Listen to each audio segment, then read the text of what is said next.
Meeting for Thursday, January 27th. Welcome, everyone. First item, please, Ms. Kinnaman. Looking for approval of the agenda, and late items. So moved. Okay, it's moved by Director Facio, seconded by Director Ross. Any changes or additions to the agenda? Hearing none, all in favor? Opposed if any, the item carries. Next item. Next item is 3.1. We have EOC operation update. We have a presentation from Graham Daniluz, our Director of Planning and Development and EOC Director. Good evening, Mr. Daniluz. Good to see you with a smile on your face. Thank you, Chair. If I may, I'll share my screen. Please.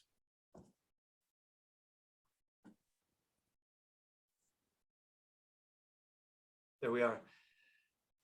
So with the permission of the board, I'd like to run through a presentation that's very much similar to one I gave at the Electoral Area Services Committee this month, really just to provide a brief update on our emergency response and recovery actions associated with the atmospheric river event that we all experienced in November and December. In the electoral areas of the region, we saw a little over 60 separate incidents. Now, an incident for us could be a mudslide or a flooding event or a variety of different things. We saw 60 of them. They occurred in each of the 8 electoral areas and across the landscape, as you'll see on the map in front of us. Some incidents were relatively minor, others exceptionally serious. The situation, I believe, as you all know, is we experienced 3 atmospheric river events in quick succession.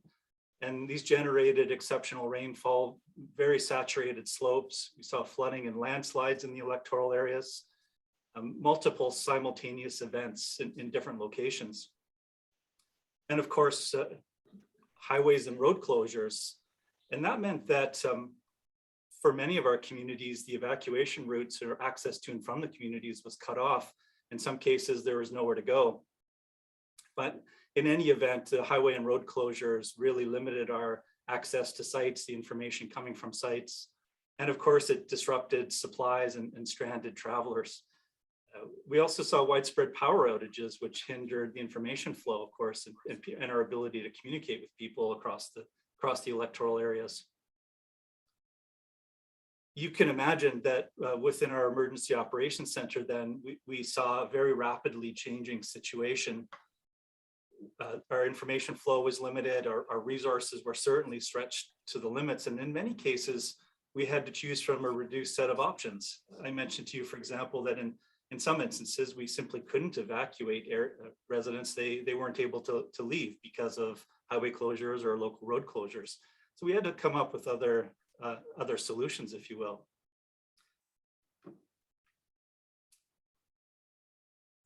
There are very broad impacts across the electoral areas. We ultimately issued 27 evacuation orders and alerts together. These affected over 2,000 properties in our electoral areas. Bear in mind, we have 10,000 properties in the electoral areas. 700 of those properties were subject to evacuation orders. And so we would estimate that 5,600 people or so were affected by these alerts or orders. We still have 2 in place, one at Wilson Road in Chilliwack River Valley in Area E, and one at Lorenzetta Creek, which is in Laidlaw in Area B. Those orders remain in place because we have works ongoing or imminent that relate to community safety.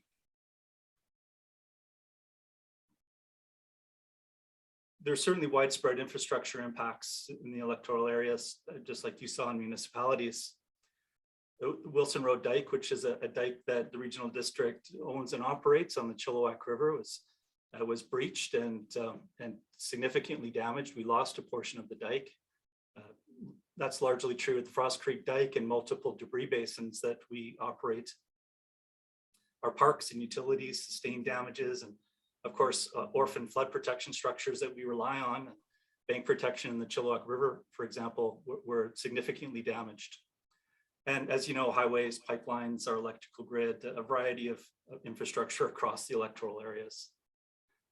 We don't know how many houses were received some flood damage, but our estimate is that there were 300 to 400 electoral area homes or structures that were damaged by floods to varying degrees. Many of those very modest damages, others quite significant. We do know that we've got 10 homes, 10 families. Their homes are absolutely destroyed or unsafe to return to. Of those 10 properties, 2 of them were adjacent to the Coquihalla River, and they were simply the homes, the structures, the land simply eroded away. They're not there anymore. A couple of homes behind the Wilson Road Dike were significantly damaged, possibly destroyed. And there are 6 homes in the Chilliwack River Valley at 3 different locations where our geotechnical advisor advises that these properties are simply not safe to return to because of changes in the slope as a result of the atmospheric river event. That's an incredibly difficult prospect, as you can imagine, for these property owners to have lost their homes, and in some cases, their land in its entirety. And it leaves some significant gaps here, and the response to the disaster that affected these properties are some significant gaps. These properties in the 2021 assessment, they range in value from 700,000 to 1.2 million. Disaster financial assistance, which is of course the primary means by which property owners receive assistance from the province after events like this, it has a cap of $300,000. And that leaves a gap of $400,000 to say $900,000 between what these owners might receive from the province under the disaster financial assistance program and the value of their damages or losses. That's a big gap. Some owners want to explore mitigation. For example, owners of land in the Chilliwack River Valley where their lands are unsafe to return to, they would like to know whether those slopes could be stabilized and made safe so that they can resume living in their homes and feeling confident about it. These things need provincial support to address these gaps. The regional district itself doesn't have the resources or the mandate, I would suggest, to do these things. And we're really looking to the province to support us and these residents. Just wanted to give you a sense of the scale, I guess, of our emergency response to this event. We submitted over 100 expenditure authorization requests to the province during the event with the value of almost 5 million. And of that, about 4 million of our requests were approved and 831,000 or so were denied. I think, what's more important than the dollar figure here is just the scope and scale of the kinds of works and activities that the event generated for us in the electoral areas. If you're not familiar with the term EAF, that's the process by which we in our Emergency Operations Center request funding assistance from the province, from the PREOC, the Provincial Emergency Operations Center, for approval in principle, if you will, to spend on certain things. And the province will give us that approval in principle if the project lines up with their spending guides. So again, about $4 million or so in project work and spending was generated by this event. Our Emergency Operations Center and the peak of it, so it was between 25 and 35 people. Over, I'd say, a third or so of the Chilliwack office staff served in our Emergency Operation Center in some capacity. And again, just to give you a sense of the efforts involved, in the peak month or so between November 14th and December 12th, we accrued $160,000 in overtime for EOC staff. And this was across the organization. Staff from all of our teams and departments contributed to our emergency response efforts. And I do have to tell you what amazing dedicated people these folks are and how impressed I am with seeing how they functioned in our Emergency Operations Center, their level of effort and dedication. And not just our own folks, but we had Team Rubicon, which is an NGO that came and assisted us, helping people muck out their homes and cut out the damaged drywall and insulation and things like that. We brought people in from outside the organization into our EOC, and they were superstars. We really had some residents step up and serve the community in amazing ways. And of course, we had ESS, emergency or evacuee social services, people stepped up to do that too. I'm just so heartened and impressed by these people. At this time, our ongoing priorities are to complete a number of emergency response projects. Many of them are complete. We do have a few on the go still. We're looking to support our residents, especially those 10 parties that own those 10 properties that I mentioned to you.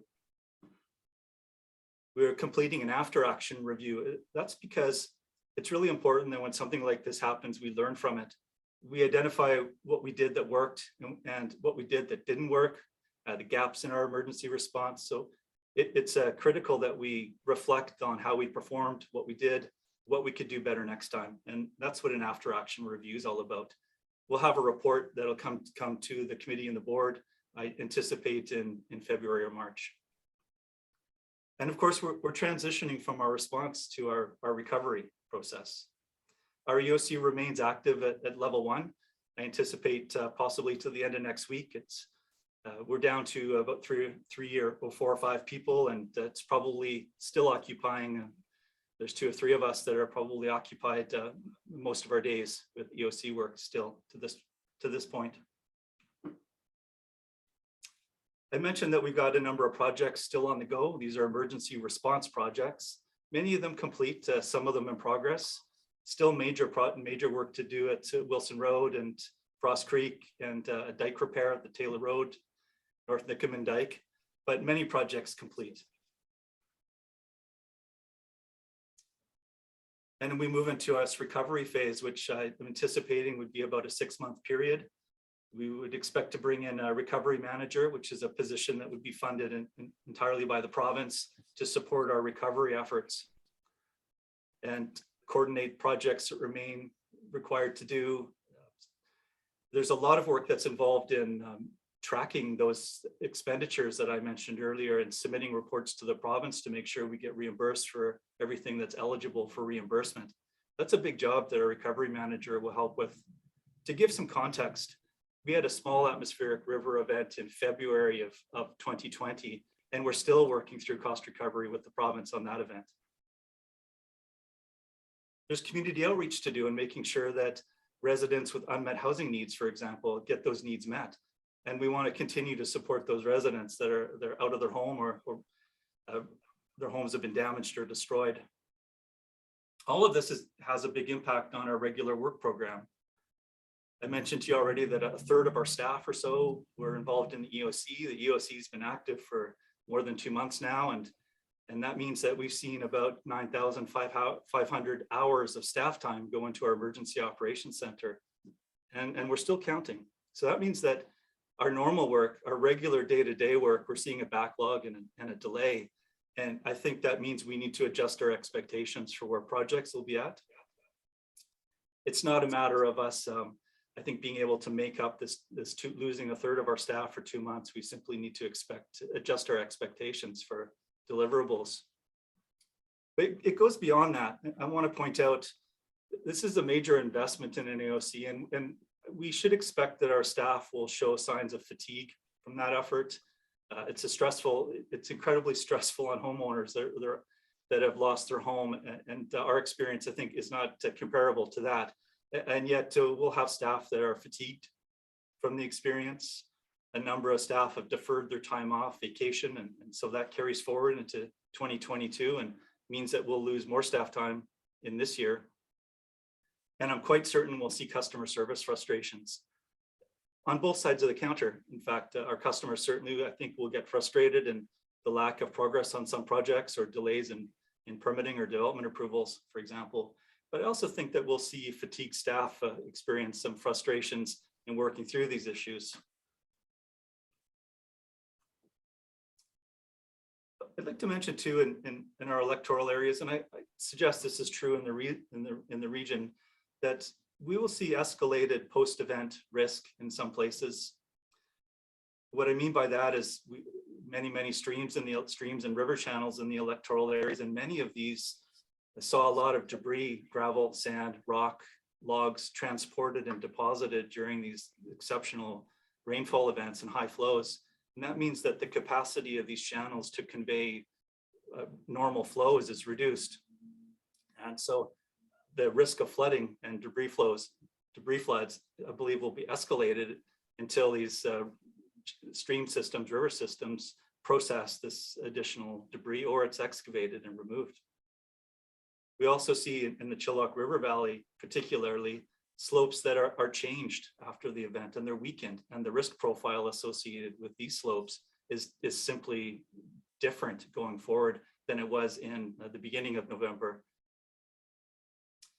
And I think too, this is, we've got increased overall risk from a changing climate and a changing environment. We'll need, in our organization in the electoral areas, we'll need to find ways to improve our resiliency, I think, to these kinds of events in the future, so that our community is hardened, if you will, to these kinds of events, and we see fewer damages and fewer impacts, because these kinds of rainfalls, atmospheric river events, I believe we should anticipate seeing them into the future. Thank you so much for your time today. Grateful for the opportunity to share a bit of our experience and give you an update on where our emergency response and recovery efforts are at in the electoral areas. All right, thank you, Graham. Appreciate the report and the presentation. We've got a number of questions coming through, so let's start a speakers list. So Director Clute, I saw your hand go up first. Great, thank you, Chair Lum. Thank you, Mr. Daniluz, for the presentation. Very informative, and I extend my thanks to everyone involved in the EOC. You know, without a doubt, the fatigue and the anxiety and whatnot that's associated with it, I think we have to look after ourselves without a doubt. So I have a quick question. I know in 9.5 we will be discussing the financial assistance cap that was mentioned on one of the slides, and I'll wait till then for that question. But you mentioned out of the 104 applications, there was a number that were denied, 800 and I believe 31,000. Do we have an opportunity to reapply, and why were they denied? And if we do not have provincial backing on that, where would those funds come from? Those funding requests that were denied, in many cases, they were denied by the province because they viewed that work as recovery works that we would be eligible for us to submit to claims under the Disaster Financial Assistance Program ourselves. Of course, you'll know that when we're in emergency response mode, eligible claims are covered at 100% by the province. When we're in emergency recovery mode, that funding ratio drops down to 80%. And so that's a challenge for us. For example, if we think about Hatzic Prairie, where we see a great deal of sand and gravel deposited in streams, which leads to widespread flooding even in regular winter storms. Now, it might cost $1 million to remove that sand and gravel from the stream channels, and 80% of that is a couple of $100,000, which is not a budgeted expenditure for us, and not a sum that we can easily raise to cover 20%. So that's an ongoing gap for us, and one that we anticipate raising more with the province through our recovery planning process. Thank you. I've got Director Blue. Thank you, Chair Lum, and thank you, Mr. Daniluz. I'd also like to add my thanks, and also thank you very much for this presentation that covered off so many things. I'm sure, as you said, there's a lot more to come and a lot more that we will learn. Two things I want to touch on. One was around the BC assessments, and I'm wondering if BC assessment is coming out and reassessing those properties, and if there's a process for those property owners to be in touch with BC assessment. And the second question, I've heard a lot from people who are very concerned about the condition of roads, potholes and roads undermined and places that are still a bit tricky to maneuver, and just wondering, people are wondering what it is that they should be doing when they're traveling in areas where they're coming across this. Should they presume that people know that there's damage, or should they be reporting it somewhere? Thank you, Director Blue. We have assisted property owners in contacting BC Assessment Authority around their property assessments, particularly these property owners where they've simply lost their land to erosion and lost their homes. And we've been having conversations with BC Assessment about their valuation to ensure that they're not paying property taxes this year on land that simply isn't there. Similar discussions on properties that our geotechnical advisors consider to be unsafe to return to. So there is a conversation between the owners and BC Assessment, and we are helping them with that, I think, to some benefit. With respect to roads, of course, roads in electoral areas are the jurisdiction of the Ministry of Transportation. But people noticing problems with roads, potholes, should by all means report them to the Ministry of Transportation.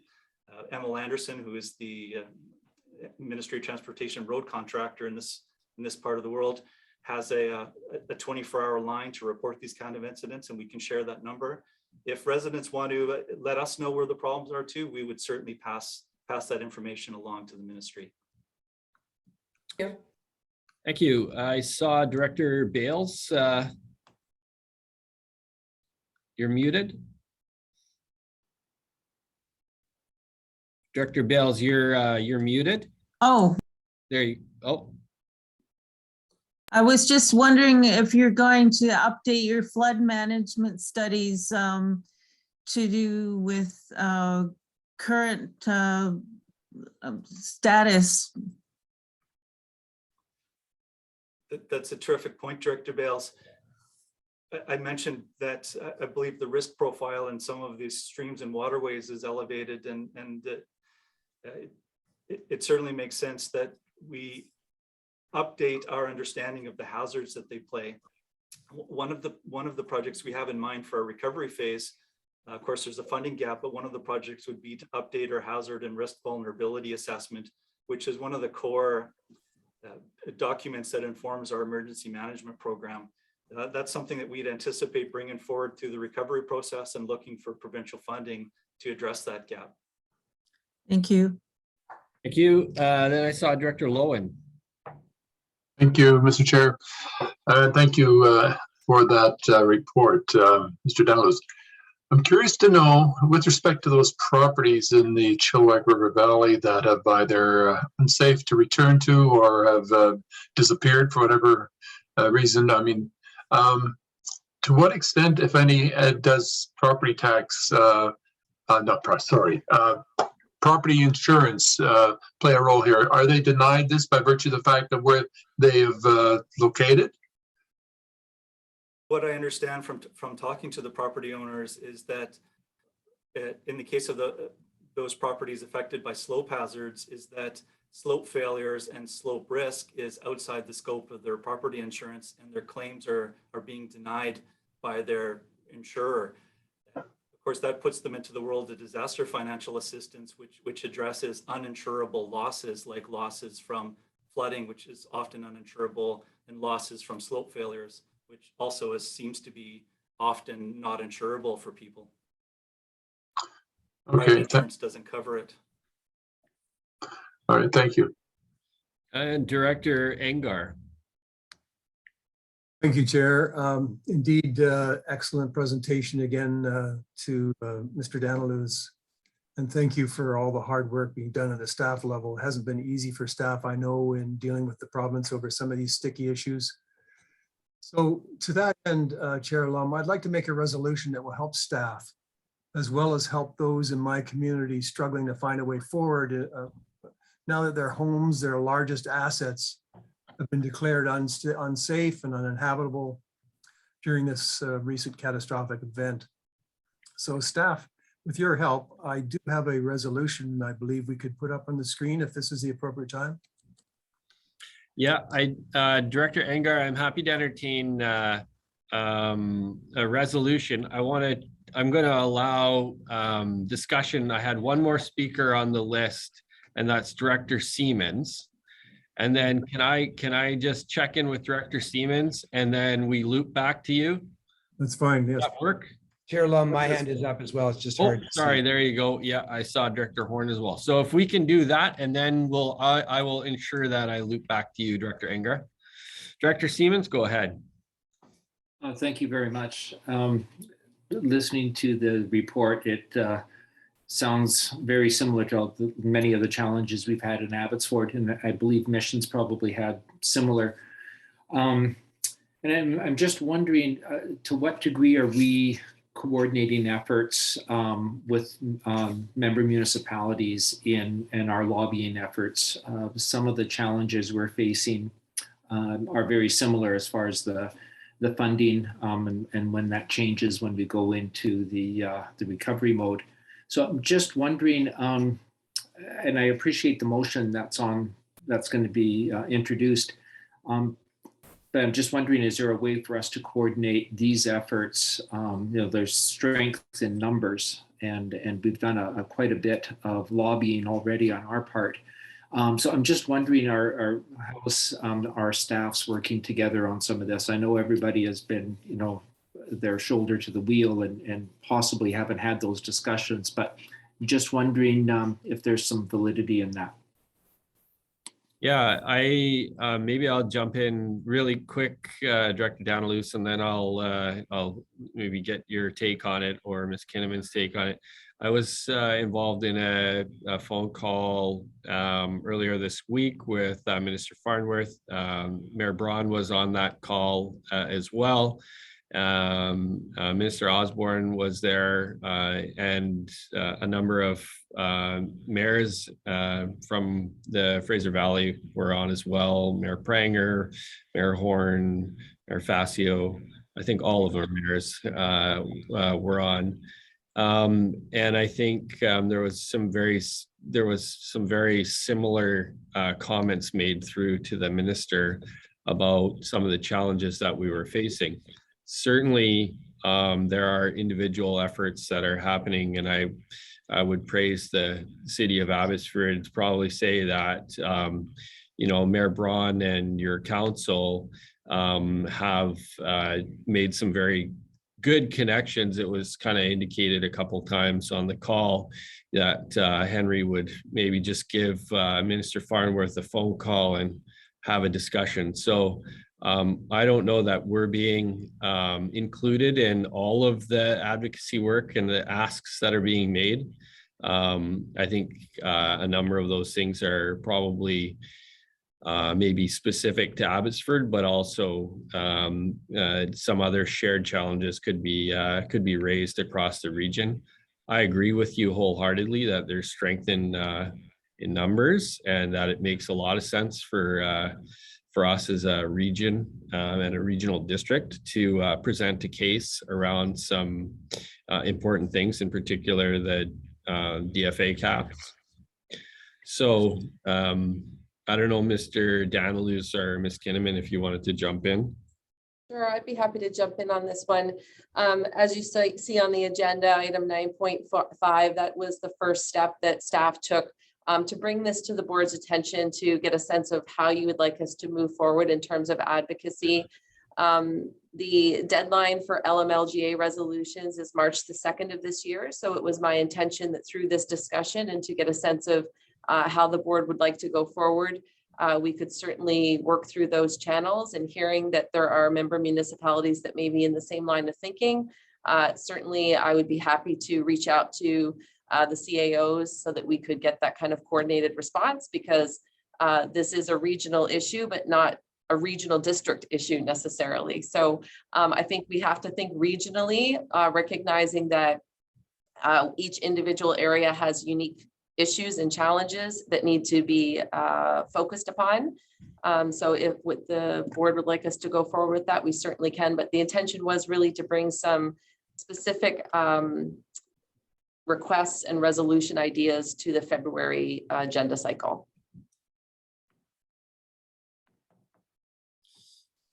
Okay. Director Horn, go ahead. Well, my comments will fit perfectly here. I was planning on bringing them up on the item regarding the DFA cap, but Director Lowen's and Director Seaman's comments, I think, and you referenced the call, Chair Lum, all kind of make them properly apt for now. I think it's going to be very important for us to think about not only those folks who endured the most devastating losses, but also those who are uninsured or underinsured, which is the story for many people here in Mission. And this was raised in the meeting that we had with Minister Osborne and Mr. Farnworth the other day. And they indicated to us that this is something they're looking at and it will be part of a report. I think the big question for us, and they weren't able to give us specifics as to when that report will come, but I do think it would be timely for us to do a couple of things. And one of them is in line with what we just heard from Ms. Kinnaman.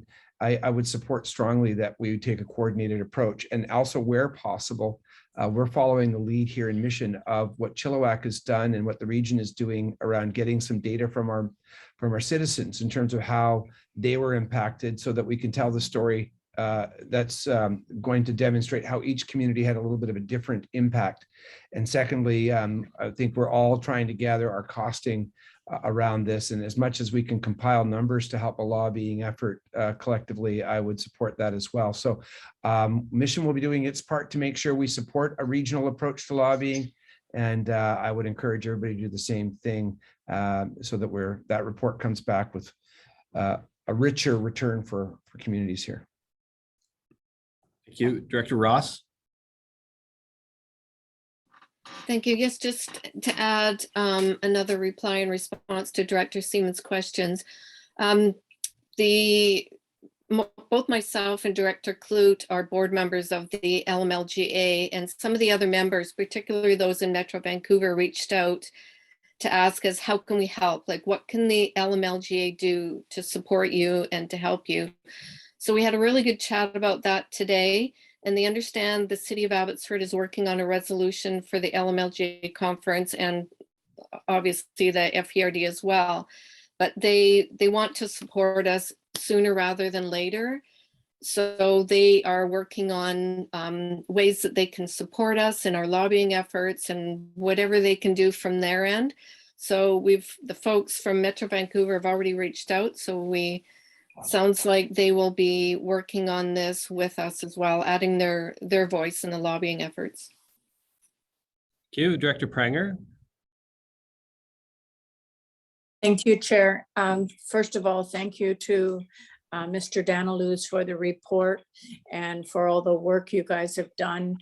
The same goes for the staff in all of our municipalities, and the direction that the discussion is going now is I think the right way. There's strength in numbers. Our municipalities and our regional district all suffered, each maybe in a lesser or more way, but I think this is an important step to lobby together. Thank you. Thank you, Director Pranger. And not seeing any more comments, I'm going to go back to Director Ingar. Well, thank you again, Chair. Just to address some of the good comments that people have been making, if I may quickly, I think it's really important that we do have a coordinated effort. Unfortunately, for the electoral areas, nobody calls me up as a mayor of Area E. So I have been privy to voice my concerns directly to the province. I did on one occasion prior or just during the end of the recent event. But my call here is to help the immediate most impacted folks in my community. So if I could just go through the motion with everybody briefly, please. I'd gladly read it unless somebody else would like to. Would you like me to read it, Chair? Yeah, I'm not sure that we need it read out. I think everybody's got it on the screen now and they can see. And okay. So this is looking specifically at the geotechnical work that's required there, which is the majority of it on Crown, if not all of it on Crown, and would be Flynn Rail responsibility, I think. Yes, indeed. Yeah. That's part of it. That the further the province engaged directly with property owners on these matters has been a sticking point for staff.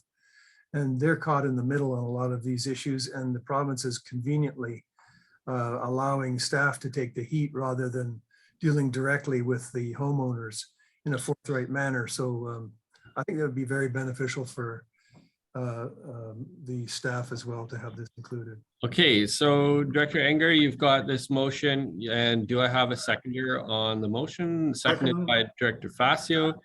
Comments or questions on the motion? Director Pranger, go ahead. Mr. Chair, I assume that this motion or letter that what for the letter that it will be copied to our MLAs in our region so that they have a heads up as to what's going to the minister. Yes, yeah, I would, I think that's our general practice on these letters as well, that we copy all of the related ministries and our own MLAs as well. Director Lowen, go ahead. Thank you, Chair. Looking at the motion, I note that it's quite specific in identifying 3 slopes or 3 places. And I'm just wondering if there's been due diligence in terms of surveying the whole region to see which other slope stabilization and issues might exist. And so that we're sure to capture all of them in this motion rather than just identifying 3. Yeah, I guess my quick answer back to that would be that, you know, these are probably the areas with the most damage, or the areas where homeowners are experiencing kind of the most immediate challenges and not able to return to their homes or having their homes be considered total losses. They're also very, very well known to the province. Going back to, you know, 1989 or earlier, the province has kind of looked peripherally at these issues. It was brought up by the Chilliwack River Action Committee. It's been brought up to DFO. It's been brought up to the province. There's been, you know, some stabilization works or bank protection works undertaken, but they continued to just pose a huge risk, not only to those immediate areas, but if those banks give away, they could potentially dam the flow of the Chilliwack River, and that would indeed cause a terrific disaster for not just downstream properties and potential mudslides, but just a horrible catastrophe. And I think I don't think there's a risk, Director Lowen, in being precise on this one. That's my personal feeling on this, because in support of Director Engar, these are also the areas where we're hearing the most from residents who are impacted. And if you had to ask me what's keeping me up at night, these areas, I was actually out there yesterday afternoon, and this needs some immediate attention for sure. It doesn't preclude looking at other areas that are identified, but I would stay in support of these. Yeah, I hear you. I totally understand. Director Adamson, go ahead. Thank you. Normally I agree, but Othello was in the same position. We had the same loss of houses, bank stabilization. There's one street, there's no longer a street. All these things, we just had a long time talking about inclusion, everybody doing it as a team. And then the first one is to go independent. I think there should be room for the rest of the area that were severely damaged before. I think it shouldn't just be this one area. That's my feeling. Yeah, and I guess I just go back to the same comments. It wouldn't preclude us from talking about specific damages at Othello, and if there was areas in and around there that the province wasn't paying attention to, like they've kind of been ignoring on Auchenway and the Chilliwack Lake Road and the Slessy Clay Banks and Handsome. I would speak in support of those as well. The one thing I think that's been going for the Othello Road area is that we were approved for some very significant funding and some pretty significant works that happened there. Now, I don't want to downplay the loss and the damages that did happen there, Director Adamson. But the province did step up with a significant amount of funding there. I'm not sure, Director Danilus, but was that our largest?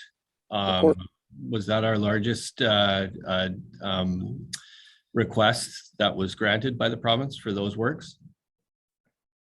Yes, Chair Lum, indeed it was. And I'll also add, if I may, that the Ministry of Transportation is preparing a recovery plan for Othello Road that will plan for the reestablishment of the road and addressing, I believe, the Coquihalla River bank in the area of Othello Road.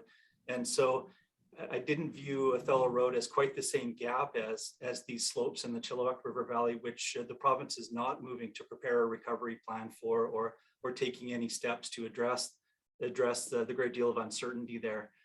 So Othello Road is certainly sustained terrible damages and needs a great deal of attention from the province, but the province has been giving it some of that attention, which I think gives us at least a small level of comfort at this point. Okay, just that I find if, you send one asking for this one and one asking for this place over there, you're kind of diluting the message. It's like two messages instead of one, but I'll do what you guys want. Director Clute. Oh, you're muted there. Sorry. Thank you.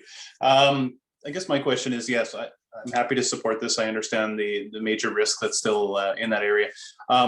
Is this the time or the place to have the conversation about other resolutions that, we might, as a collective effort, go forward with? Because I'm just thinking while we're discussing the event, I can think of a number of other resolutions that could potentially come forward. One being the diking infrastructure in the entire region. That was alluded to in the 2014 study, that all the diking levels were lower than what they wanted to see. I could think of transportation and infrastructure, a resolution that would address that, where Chilliwack and the Fraser Canyon and Hope and the District of Kent were all effectively became an island. And I think of another resolution that would need to address something with respect to the province connecting with our US counterparts. We've probably all heard of the disturbing conversation that's been having on the south side of our border with respect to buying out property between Everson and the border, effectively allowing a floodway to flow directly into the Sumas prairie area for future events. So I'm just wondering, the March 4th deadline for Lmlga is coming up. We'll have one more meeting before that, but would this be the time to also come forward, or I'm just looking for direction for other, basically other resolutions that could come forward from the FERD and as well as member municipalities?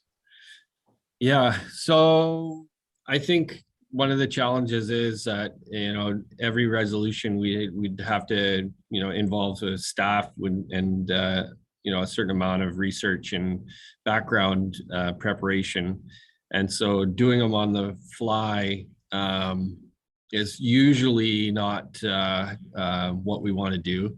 All of those things that you mentioned, Director Clute, are all worthy in my mind of raising in a regional manner, and they would all meet the test of the Lower Mainland Local Government Association as regional issues or issues of regional importance.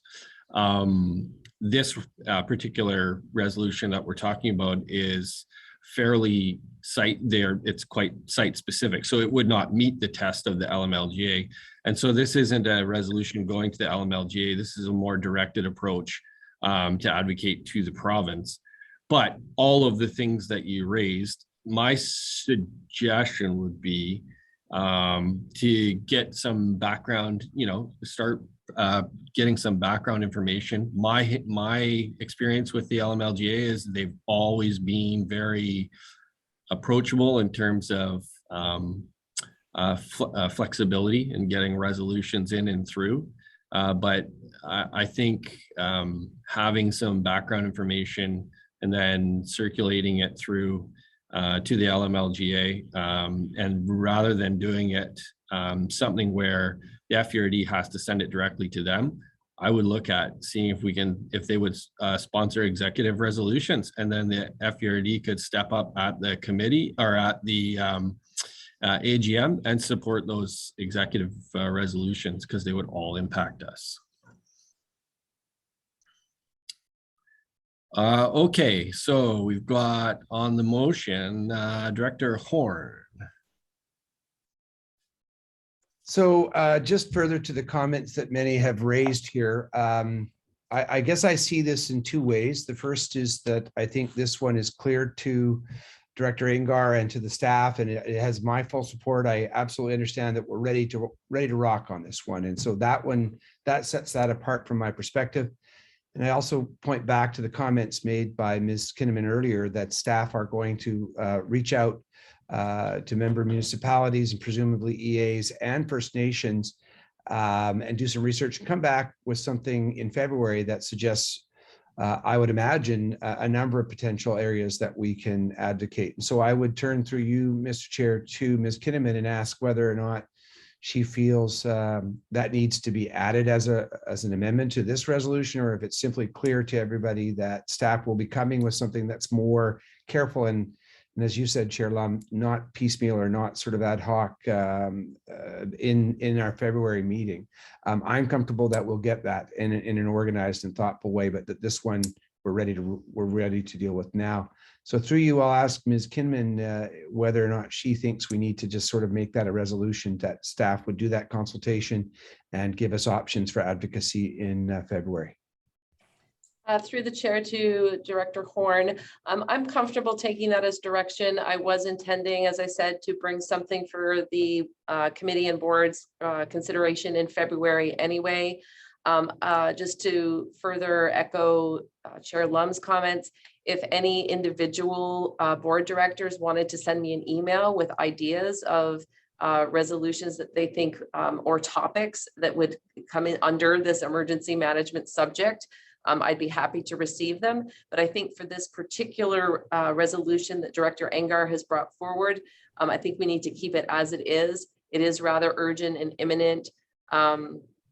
And staff have done everything in their power and their superpowers through working with staff at ministry level to get attention brought to this, and to no avail. Thank you. With that in mind, that fits perfectly for me. I'll support the motion happily. Director Facio. Can you hear me? Yep. Yeah, thank you. Thank you, Mr. Chairman. Just to reiterate, our CEO has already laid out her ideas on how to get resolutions together, also speak to the CAOs in regards to moving forward. As you mentioned earlier, Mr. Chairman, we were on a call yesterday in regards to what has happened, and the province is well aware of what has happened, I believe, and our C2C committee with the 5 First Nations, they have formed a steering committee to deal with areas of concern as well, so they will be sending a letter also to the province from that perspective. But I think this is a standalone situation from Director Engar, and fully support it. And I think the other issues, as you mentioned, any directors that wish to speak to our CEO or send an email in regards to what they think should be moved forward to the Lmlga, and then obviously onto UBCM is the way to go, because there's so much that's happened out there, unfortunately, but there are things of urgent matters like this particular motion that should move forward very quickly and address the others as they come along. Thank you very much. Thank you, Director Facio. Director Mercer. Thank you, Chair. My comments are much in line with Director Facio's and Horn's. I look at this as sort of like a short and long-term strategy. The short term are these urgent issues. My only suggestion would be that, we slide in a word like indicating the urgency to that, to this particular motion. And that doesn't preclude something later as the district puts together a more fulsome list and following up with something else. But this is the short-term strategy. They're urgent. The long-term strategy can be the bigger picture, my views anyway. Thank you, Director Mercer. And yeah, I think Director Engar, and I certainly know the property owners would agree that there needs to be a level of urgency. And unfortunately, and I really don't want to speak for Director Danilus, but I know Director Danilus has been doing everything that he can to try and bring the province to the table and engage with them, get them to meet the property owners, and they've been very, very reticent to do so. And so I know it's important to preserve those relationships and those staff relationships that Mr. Danilus has. I'm far less patient than he is. And I think, I've heard from all of these property owners multiple times, and the situation is dire. And I think doing whatever we can to try and entice the province to the table here is going to be very important. Director Engar, to you for the last word. No, I much appreciate the support of the board, and thank you very much. Let's move ahead. Thank you. And I'll call the question. All in favor? Opposed? Motion carries. Next item. Next item is 4.1. We have the draft Fraser Valley Regional District Board meeting minutes of December 16th, 2021. Thank you. That's moved by Director Facio and seconded by Director Stobart. Discussion. Hearing none, all in favor? Opposed, if any, the item carries. Next item. 5.1, we have draft Regional and Corporate Services Committee meeting minutes of January 13th, 2022, and the draft minutes of the East meeting from January 13th. These are information items. Thank you. Any questions from either of those items? Seeing none, next item.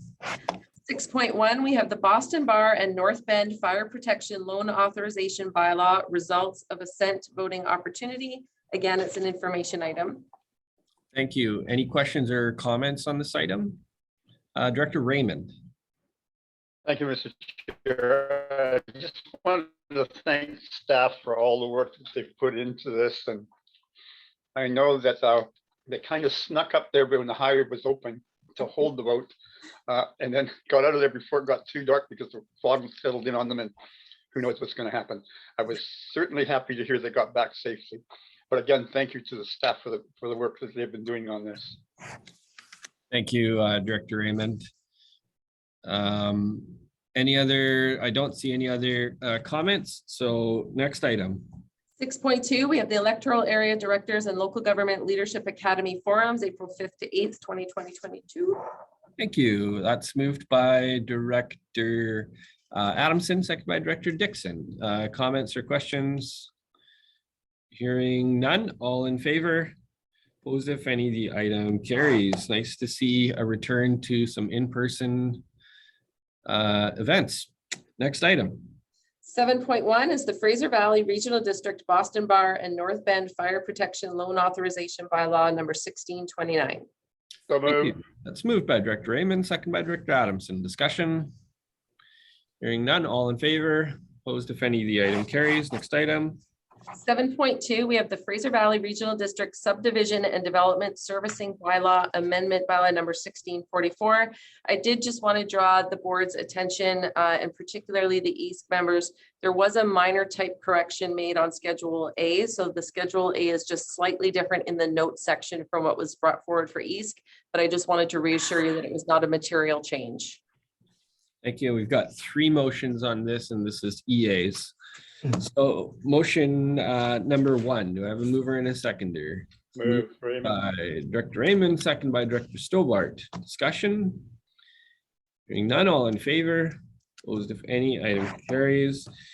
Second and third reading is moved by Director Dixon, seconded by Director Engar. Discussion? Hearing none, all in favor? Opposed, if any, item carries. And adoption is moved by Director Adamson, seconded by Director Bales. Discussion, hearing none, all in favor, opposed if any, the item carries. Next item. 8.1, we have campground operator for the Red River Campground. There's a motion for your consideration. Thank you. That's moved by Director Facio, second by Director Hamilton. Discussion. Hearing none, all in favor, opposed if any, item carries. Next item. 8.2 is a design build procurement for heat recovery project at Hope and Area Recreation Center. Thank you. That's moved by Director, did I see Director Rob? Nope. Director Lowen, second by Director Rob. Discussion. Hearing none, all in favor, opposed if any, item carries. Next item. 9.1 is an information item. It's the Invasive Weed Control Program 2021 year-end summary. Thank you. Any questions on this item? Doesn't look like it. Next item. 9.2 is the Harrison Mills Neighborhood Plan Progress Update. Again, it's an information item. Thank you. And do we have any questions on this item? See a hand there? No. Oh, yeah, Director Dickey.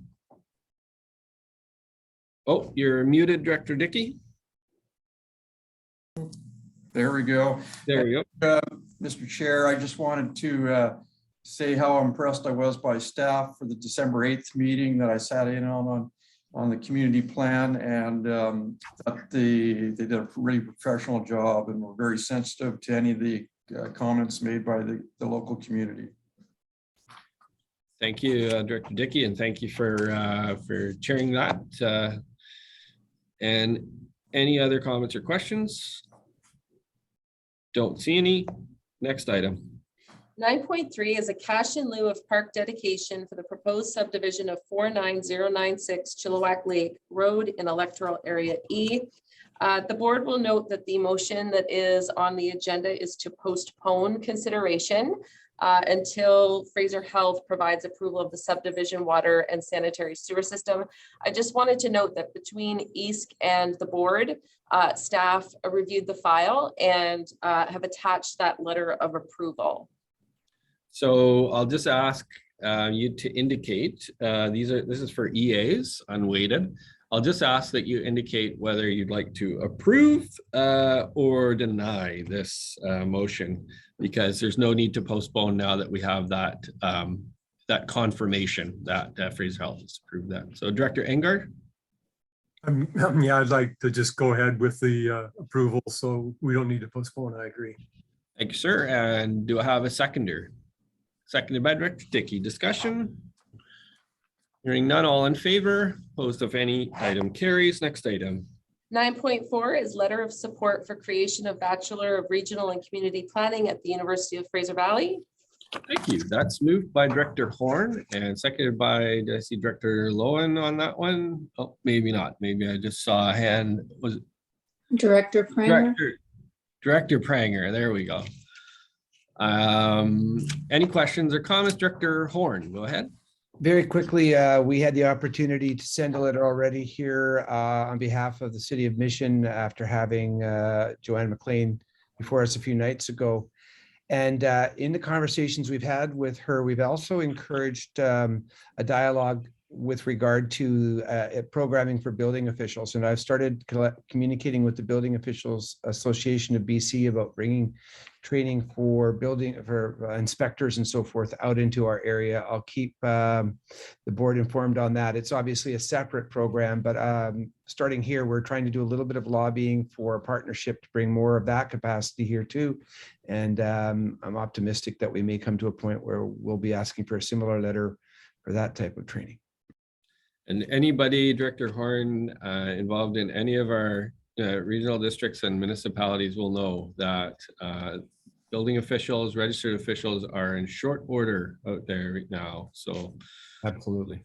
Good work on both of these. Any other comments or questions on the item? Hearing none, all in favor, opposed if any, item carries. Next item.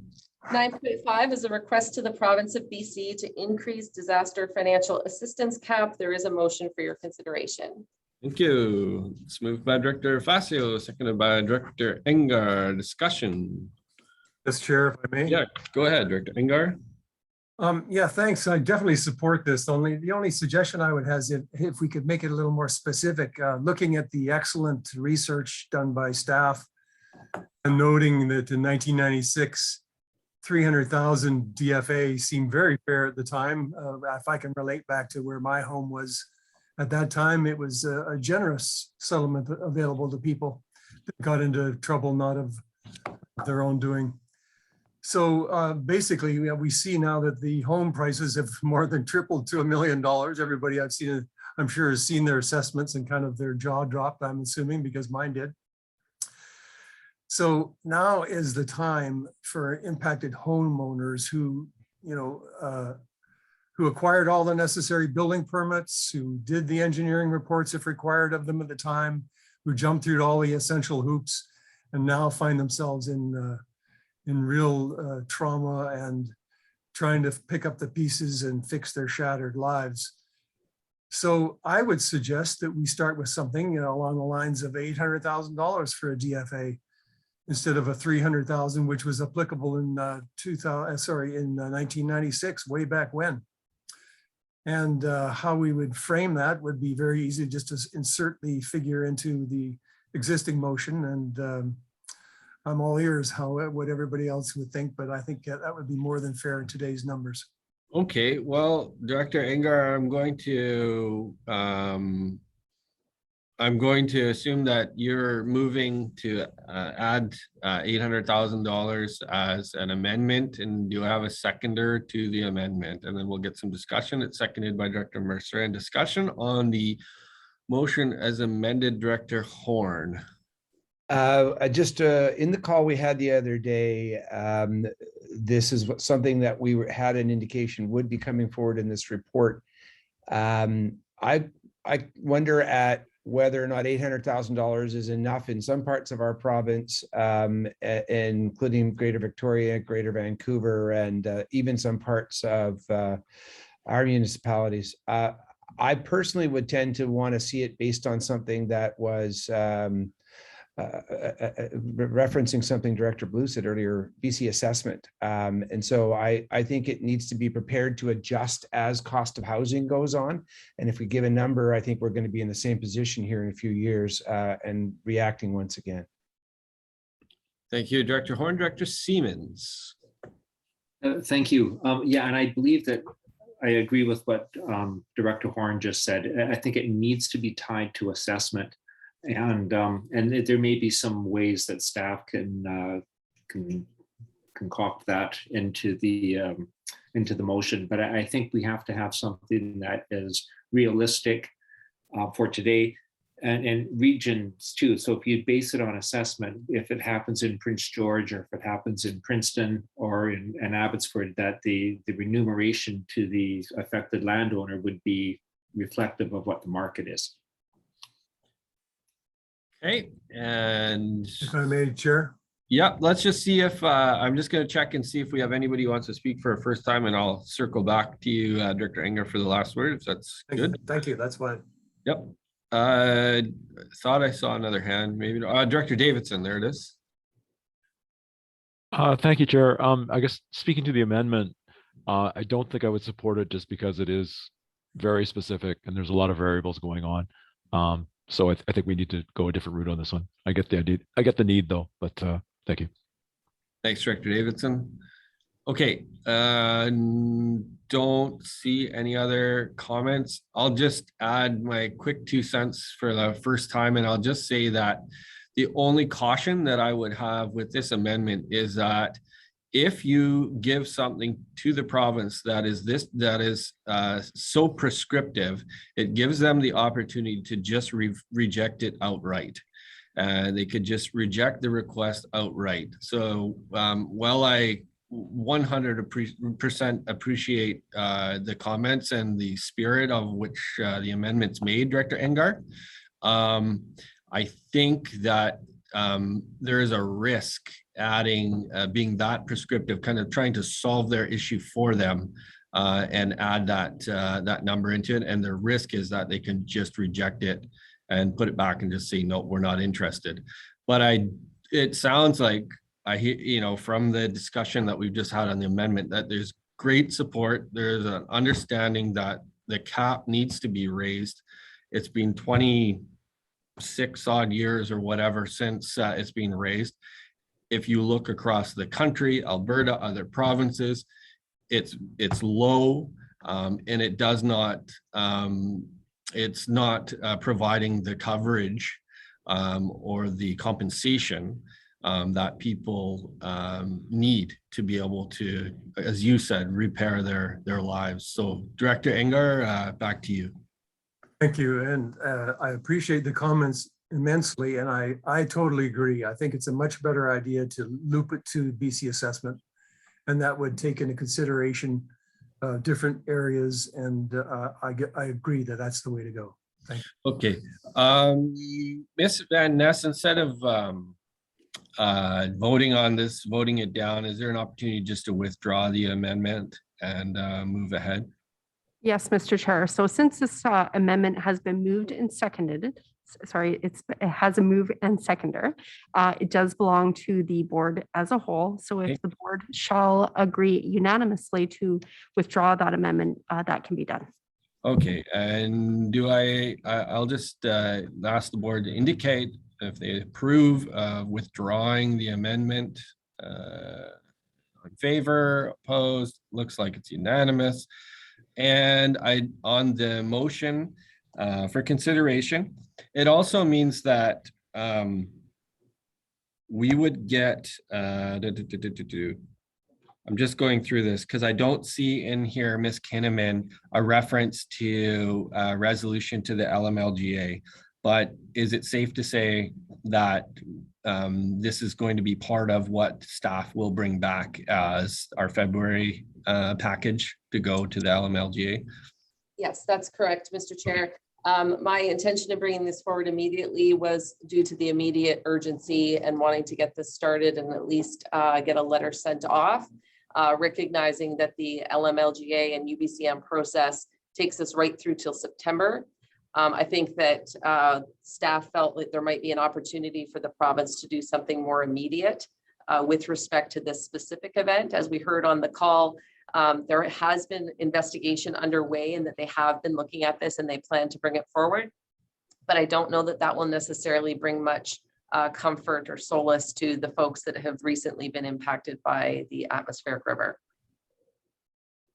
Great. Director Siemens on the motion. Got you on mute there. Thank you. I thought I just, what Abbotsford is working on our end would be sort of at a higher level for the, instead of the 80-20 for infrastructure, we're looking at addressing that aspect. I think this motion is trying to address this specific issue, and perhaps you know, we need to be lobbying to make this particular event, you know, what happened is make this policy, and I'm not sure how we would do that, but make it retroactive, because there, I mean, when we look at what happened in our regional district, you take a look at some of the ranch land and some of the lives up in Princeton and Merritt and those areas. So this is a significant issue that I think we really need to be raising and talking about the retroactive component to it, because this is a huge issue province-wide right now. So I'm not quite sure that I think that would be part of this. I would hope if there's a way for us to lobby for that.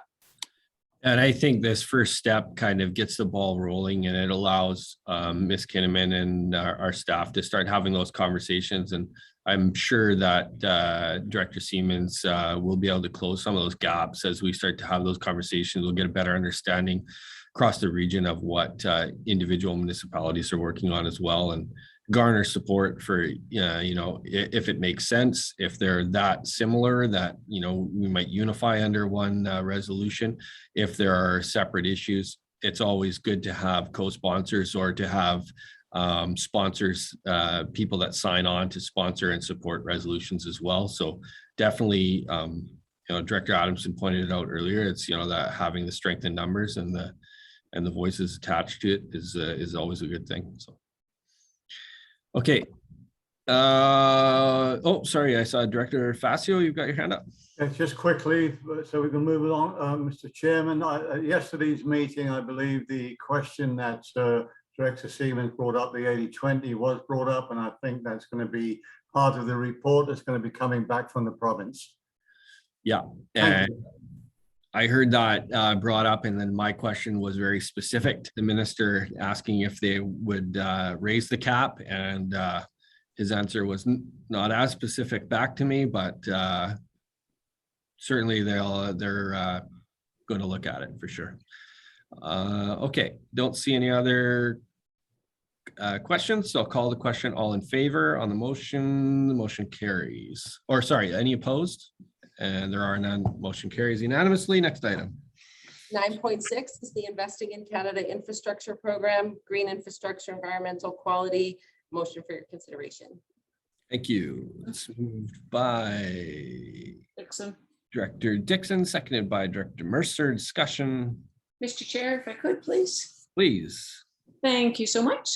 Just thanks again to the staff for preparing another application for the North Cultus sewer system, and this is one of many. So we're being hopeful that once again we'll be successful with it. So fingers crossed.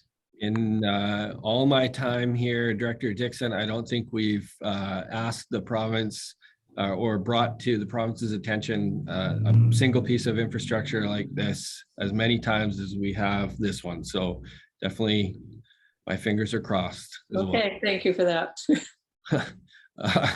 Call the question. All in favor? Opposed if any. Item carries. Next item.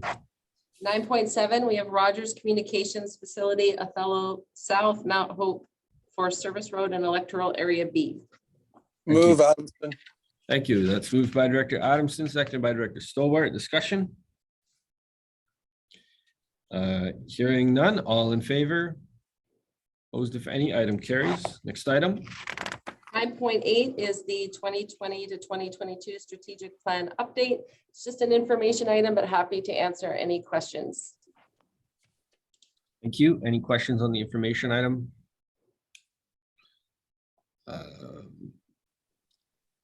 Don't hear any or see any. So next item. Moving down to item 12, which is reports by board directors. Thank you. It would be opportunity directors. Director Pranger. Thank you, Mr. Chairman. I know we've been talking disasters all night and the ramifications of disasters, but again, on that call yesterday, and I was very appreciative of Director Rob bringing up the spring freshet and the implications of or the possibilities of a very severe freshet this year. And I think this is something we all need to keep our eye on and lobby the province for support, because it is a frightful thing for our municipality and for all of our municipalities along the river. Completely agree with you, Director Pranger, and thank you and all of the other participants on the call. And that was underlined a number of times that, as horrible as these events, the 3 consecutive atmospheric rivers, there was some concern that the main event may yet to arrive, which could be the spring freshet. And now, with the hydrology of the river and so many of the streams, this was indicated earlier by Mr. Daniluz, we don't have the same kind of information. Streams and rivers have completely shifted. In some cases, channels have completely shifted, new channels have been created. So I 100% agree with you, and I think that this is an item of critical importance. Director Horn. Also on that meeting, first, I thought it was rather remarkable that even without us having a chance to coordinate the meeting was the first time I can remember a meeting actually finishing earlier with a couple of provincial ministers than it was scheduled for. But that was because we were speaking in a very unified way. Mayor Braun also raised questions regarding the diking, and I know those are all of concerns for us as well. And as Chair Lum has said, they were not terribly specific, but they did indicate that they are coming back with a report and that will be a part of it. And from my years, I think the one thing that they have concluded is that they are going to have to do some things to address gaps in our diking policy and in gaps in dikes, period, in a robust way. I also want to point out, and it's meaningful in this conversation, that for the first time in a very long time, dredging is happening in the Fraser River in our region, and it's happening just west of the Mission Bridge as we put our sewer force main in after many years of trying to deal with DFO. The reason I mentioned that, it's big news for ourselves in Abbotsford, but it's also I think going to prove out as a bit of a test case for how things can be done with dredging here. And I mentioned as well in the call with the ministers that process needs to be far more expedited because of the concerns we have now about the hydrogeology of the river. Thank you, Director Horn. I see your hand up, Director Pranger. I'm going to go just check in with few other members make sure other directors have an opportunity, and I will circle back to you. Director Hamilton, did I see your hand go up? Yes, you did. And I'll ask Mayor Horn to chime in on this because I wasn't at the event, but we started a guardianship program through our forestry department with some of the Aboriginal students. So I'm thinking, I wasn't at the event, Paul, so would you like to speak to that on a lighter note? Thank you very much. Yes, absolutely. So it's the beginning of something that involves a partnership with our school board, with some local First Nations, Lmlga, Matsqui, and Sumas in this case, Kwantlen in this case, but I think we will work with the other 3 First Nations that share territory with Mission. And so it's a program where we're educating mostly young people in forest stewardship and other environmental practices in line with traditional First Nations values. So it's a win-win because I think these folks will help us with things like our recreation area and our forestry program, even our park spaces. And of course, it's also a pathway to employment. So thank you for reminding me, Director Hamilton, and we will happily share progress on that because I think it's something that may be replicable elsewhere in our region. Thank you. Great. I don't see any other director reports. Back to you, Director Pranger. I won't belabor this, but the dredging issue is of extreme importance in the Harrison Mills area, where the confluence of the Harrison River and the Fraser, the gravel buildup is unbelievable and could cause severe flooding to Harrison Mills, that area, plus Harrison Hot Springs will also be affected, as will the District of Kent. Some of these issues need to be addressed in a very urgent manner. Thank you, Director Pranger. And I agree. The sediment removal has been non-existent, and then I think Mayor Braun mentioned there's also, it's not just sediment removal, but the amount of debris that's in the river right now and causing, either it's overwhelmed the debris traps on the Fraser, it's overwhelming a lot of the side channels and streams. And all you have to do is look along the banks, or in some cases in the middle of a lot of the rivers right now, and you can see the amount of debris. It's not just little branches here and there, it's full trees and huge amounts of woody debris in there. So it's very, very significant, poses a huge risk. Director Bales. Yeah, just the amount of snowfall on the Hemlock Valley road, and that's going to be huge consideration. So I would be looking to that this spring. Yeah, absolutely. When the spring freshet and the melt before that, it's going to be significant. You're absolutely right.